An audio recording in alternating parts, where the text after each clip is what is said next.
Hi friends, welcome to uthras fashion house. இன்னைக்கு நம்ம பார்க்க போறது பருப்பு ரசம். பருப்புனா இன்னைக்கு பாசி பருப்பு ரசம். எப்படி பண்ணலாம்னு பார்க்கலாம். இந்த ஸ்டைல்ல பண்ணி பாருங்க. ஈஸியா சூப்பரா வரும். முதல் முறையா நம்ம சேனல் பார்க்கறீங்கன்னா மறக்காம லைக் பண்ணிக்கோங்க, கமெண்ட் பண்ணுங்க, Subscribe பண்ணிக்கோங்க, ஃப்ரெண்ட்ஸ்க்கு ஷேர் பண்ணுங்க. வாங்க வீடியோக்குள்ள போலாம். ஃபர்ஸ்ட் பாசி பருப்பு தண்ணி ஊத்திட்டு தக்காளி, பச்சை மிளகாய், வரமிளகாய், சீரகம், வெங்காயம், மஞ்சத்தூள், விளக்கெண்ணெய் ஊற்றி 4 விசில் விட்டுக்கலாம்.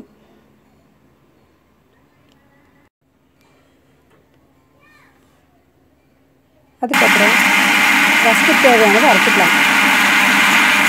புளி, தக்காளி, பூண்டு, சீரகம், மிளகு போட்டு நல்லா அரைச்சிக்கலாம். கொஞ்சமாக தண்ணி ஊற்றி அரைச்சி வச்சுக்கலாம். அதுக்குள்ளே இது 4 விசில் வந்துருச்சு. இறக்கிக்கலாம். தண்ணி தனியாக வடித்து எடுத்து வச்சுக்கலாம்.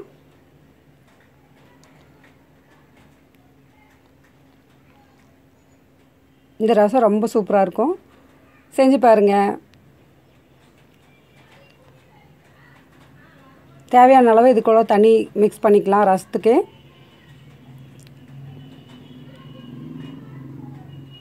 ஒரு சட்டியில் ரெண்டும் பருப்பும் ரசமும் சேர்த்து பண்ணலான்னு சொல்லிட்டு அதனால் 2 அடுப்புலையும் வச்சுருக்குறோம். இப்போ கொஞ்சமாக எண்ணெய் ஊற்றிக்கலாம். ரசம் தாளிக்கிறதுக்கு கடுகு போட்டுக்கலாம். கடுகு பொரிஞ்ச உடனே அளவு 4-5 வெந்தயம் போட்டுக்கலாம். வெந்தயம் போட்டால் ரொம்ப மணமாக இருக்கும்.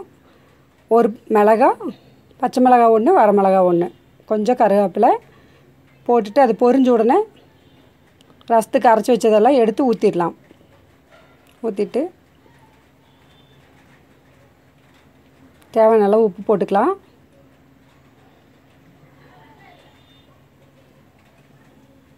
மஞ்சத்தூள் அதுக்கு தேவையான அளவு போட்டுக்கலாம். இன்னொரு சட்டியில் தேங்காய் எண்ணெய் ஊற்றிக்கலாம். தேங்காய் எண்ணெய் ஊற்றினா ரொம்ப நல்லாயிருக்கும். சீரகம் போட்டுக்கலாம். தேங்காய் எண்ணெய் ஊற்றிட்டு எண்ணெய் காஞ்ச உடனே சீரகம் போட்டுக்கலாம். சீரகம் பொரிஞ்ச உடனே கருவேப்பிலை போட்டுக்கலாம். கருவேப்பிலை போட்டு நல்லா பொரிஞ்சு வந்த உடனே கருவை விடக்கூடாது, கொஞ்சம் சிம்மில் வச்சுக்கணும். வேக வச்ச பருப்பு அந்த கலவையெல்லாம் எடுத்து அதில் கொட்டிக்கலாம்.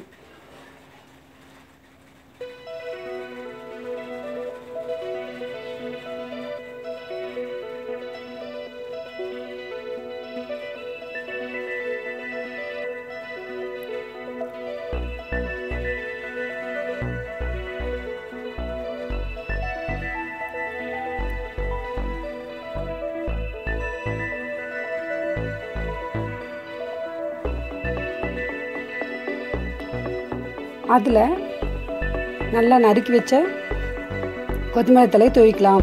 ரசம் கொதித்து வருது, நுரக்கட்டி வரும்போது கொத்தமல்லி தலையும் போட்டுக்கலாம். இதுக்கு சைட் டிஷ்ஷுக்கு கேரட் பீன்ஸு பொரியல் அதுவும் சேர்த்து பண்ணியாச்சு. அதோட ரெசிபி காமிக்கல. இப்போ இந்த பருப்புக்கு தேவையான அளவு உப்பு போட்டுக்கலாம். இந்த ரசம் கொதித்து வர்றக்கு ஆரம்பித்த உடனே பருப்பு தண்ணியை அதில் ஊற்றிக்கலாம். பருப்புக்கு தேவையான தண்ணியும் மீதி இதில் ஊற்றிக்கலாம். பருப்பு வடித்த தண்ணி தான் அது, அதை அதில் ஊற்றிக்கலாம். கொதித்து வர ஸ்டேஜில் பெருங்காயத்தூள் போட்டு இறக்கிக்கலாம். சூப்பரான கமகமன் ரசம் தயார். பருப்பு நல்லா மத்து வச்சு கடைஞ்சிக்கலாம். சூடாக இருக்கும்போதே கடைஞ்சாதான் ரொம்ப நல்லா வரும். ஈஸியாக கடைய முடியும். ஆற வச்சா கடைக்க முடியாது. தேங்க்யூ.